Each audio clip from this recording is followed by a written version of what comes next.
மாணவர்களின் சந்திப்பு நிகழ்ச்சியில் பொருளாதாரத்தில் நலிவுற்ற மாணவர்களுக்கு ரூபாய் 10 லட்சம் வழங்கிய உதவிய முன்னாள் மாணவர்கள்.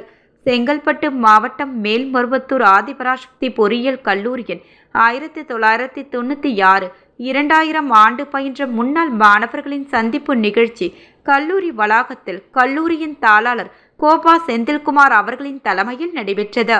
இதில் America, England, Kuwait, Saudi Arabia, Germany மற்றும் இந்தியாவின் பல்வேறு பகுதிகளில் இருந்தும் 200க்கும் மேற்பட்ட முன்னாள் மாணவர்கள் 25 ஆண்டுகளுக்கு முன்பு கல்லூரியில் பயின்றபோது தங்களுக்குள் ஏற்பட்ட அனுபவங்களை வெளிப்படுத்தும் வகையில் ஒருவருக்கொருவர் காட்டி அணைத்துக் கொண்டு மகிழ்ச்சியை தெரிவித்துக் கொண்டனர்.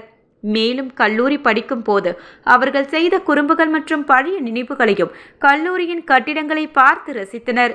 மேலும் அந்த காலகட்டத்தில் பணிபுரிந்த பேராசிரியர்களுக்கு நினைவு பரிசனையும் வழங்கினர். இதனைத் தொடர்ந்து தற்போது கல்லூரியில் பயின்று வரும் பொருளாதாரத்தில் பின்தங்கிய மாணவர்களுக்கு நிதி உதவி அளிக்கும் வகையில் கல்லூரிக்கு ரூபாய் 10 லட்சத்திற்கான காசோலையை கல்லூரி தாளாளரிடம் முன்னாள் மாணவர்கள் வழங்கினர். முன்னதாக கல்லூரி வளாகத்தில் மரக்கன்றுகள் நட்டு வைத்து முன்னாள் மாணவர்கள் இரத்த தான முகாமில் கலந்து கொண்டு இரத்தம் வழங்கினர். இந்த நிகழ்ச்சியில் கல்லூரியின் முதல்வர் ஜே ராஜா, டீன் வாஸ் ராமசாமி, கல்லூரியின் துணை முதல்வர் புவனேஸ்வரி, நிர்வாக அலுவலர் சதானந்தன், பேராசிரியர் தயா உள்ளிட்ட பலர் கலந்து கொண்டனர்.